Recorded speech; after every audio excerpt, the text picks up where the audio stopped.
পরিণীতা আজকের পর্বে দেখায় টগর বলে বৌদিদিকে না ফাঁসিয়ে যদি পারুলকে ফাঁসানো হতো তাহলেই ভালো হতো। তখন মৌসুমী বলে পারুল আমাকে থ্রেট দিয়ে গেল, ও আমাকে আমার শ্বশুরের ভয় দেখাচ্ছে। আমি বাড়ির বড় বউ, কে ও? আমি তো এর বদলা নেবই। তারপর অন্যদিকে দেখাই পারুল বসে আছে আর হঠাৎ রায়ান এসে পারুলকে ডাকে। তখন পারুল বলে রায়ান এত তাড়াতাড়ি এসে গেল, ও কি করে বুঝলো আমি ওকে মিস করছি? তারপর পারুল দৌড়ে রায়ানের কাছে যায় আর বলে রায়ান তুই এত তাড়াতাড়ি চলে এলি? তখন রায়ান বলে শুধু আসিনি, তোর জন্য একটা গিফট নিয়ে এসেছি। তখন পারুল বলে কি গিফট? নিশ্চয়ই কোনো দামি গিফট, চকলেট, পারফিউম এইসব। রায়ান বলে না, আমি তোর মাকে নিয়ে এসেছি। পারুল বলে তুই মাকে কোথা থেকে পেলি? রায়ান বলে তোর মা আমাকে এসে বলল আমি পারুলের মা, আমাকে পারুলের কাছে নিয়ে চলো। পারুল বলে মা আমার নামও জানে? তখন রায়ান বলে আমিও বুঝতে পারিনি, কিন্তু তোর মা তোরই মতো দেখতে, দেখলেই বুঝতে পারবি। তারপর রায়ান পারুলের মাকে ভিতরে আসতে বলে, কিন্তু কেউ ভিতরে আসে না। পারুল বলে কই, মা আসছে না কেন? রায়ান বলে ওই তো দেখ আসছে। তারপর পারুল মা মা বলে ডেকে ওঠে। তখন পারুলের ঘুম ভেঙে যায় আর পারুল বুঝতে পারে সে স্বপ্ন দেখছে। তখন পারুল বলে এমন একটা স্বপ্ন, তাও আবার ভোরবেলায়? শুনেছি ভোরের স্বপ্ন নাকি সত্যি হয়। তার মানে একদিন আমার মা আমার কাছে এইভাবে চলে আসবে, আমাকে আবার মাকে খোঁজার কাজ শুরু করতে হবে। তারপর বৌদিদি এসে পারুলকে ডাকে আর বলে দাদুরা বার হচ্ছে, তোমাকে ডাকছে। তারপর পারুল নিচে গিয়ে দাদুকে বলে দাদু কোথায় যাচ্ছেন আপনি? তখন পিসিমণি বলে বাবাকে নিয়ে একটু ব্যাঙ্গালোর যাচ্ছি, পরশু একটা ছোট্ট অপারেশন আছে। তখন পারুল বলে আবার অপারেশন কেন? ডক্টর তো বললেন ফিজিওথেরাপি করলে ঠিক হয়ে যাবে। পিসিমণি বলে সেরকম কোনো বড় অপারেশন না, ছোট্ট একটা অপারেশন, তোমরা সাবধানে থেকো, আমরা আসি।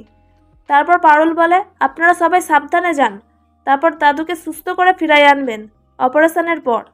তখন মৌসুমী টগরকে বলে বুঝলে টগর, বাবা তো থাকছে না আর রায়ানও নেই, এই সুবর্ণ সুযোগ হাতছাড়া করা যাবে না। তারপর দেখায় পারুল রায়ানকে ফোন করে বলে স্বপ্নের কথা, আর পারুল বলে ওই সদাশিবন, ওনার কাছে এবার আমাদের নিজেদের গিয়ে কন্ট্যাক্ট করতে হবে। তখন রায়ান বলে সাউথের একটা স্টেটে তুই একা যাবি, তুই কি পারবি? তখন পারুল বলে পারতেই হইব, কিন্তু ওখানে গিয়ে কি ভাষায় কথা বলবো সেটাই বুঝতে পারছি না। তুই থাকলে হেল্প হয়ে যেত, আমার অতটা চিন্তা থাকতো নাই, কিন্তু কি করা যাবে, যেতে যখন হবে ভেবে লাভ নাই। আর যাতায়াত খাওয়া দাওয়া সব মিলাই 50 থেকে 60 হাজার টাকা তো খরচ রয়েছেই, এতগুলো টাকা যে কোথা থেকে জোগাড় করব? অন্যদিকে টগর পারুলের সব কথা শুনে মৌসুমী আর শিরিনকে গিয়ে বলে পারুল দক্ষিণ ভারত যাচ্ছে ওর মাকে খুঁজতে। তখন শিরিন ভাবে পারুল আবার সাউথ ইন্ডিয়ান যাচ্ছে ওর মাকে খুঁজতে, ওখানে গিয়ে আবার সদাশিব আঙ্কেলের সাথে দেখা করবে না তো? তখন টগর বলে যেতে গেলে ওর টাকা লাগবে, তো এখন হন্যে হয়ে ও টাকা খুঁজবে, এবার একটা প্ল্যান ভাবো, উপায় তো আমি বলে দিলাম। তখন শিরিন বলে ওর টাকার দরকার তো, এবার দক্ষিণ ভারতে না, এবারও জেলে যাবে, তার ব্যবস্থা আমি করব। তখন মৌসুমী বলে কিভাবে করবে শিরিন? তখন শিরিন বলে কাল থেকেও তোমাদের দোকানে যাবে, রাইট? ওখানে এমন কেউ আছে যে তোমাদের কথা মতো কাজ করবে? তখন মৌসুমী বলে আমার একটা ভাইপো, ও আমার জন্য কাজটা পেয়েছিল, ওকে বলে ও সব করে দেবে। তারপর দেখাই পারুলরা গয়না বিক্রি করে, আর পারুল যখন রায়ানের সাথে ফোনে কথা বলে তখন ওখানেই একজন একটা গয়না নিয়ে পারুলের ব্যাগে দিয়ে দেয়, আর সেখানেই শেষ হয়ে যায়। এই ছিল আজকের পর্ব।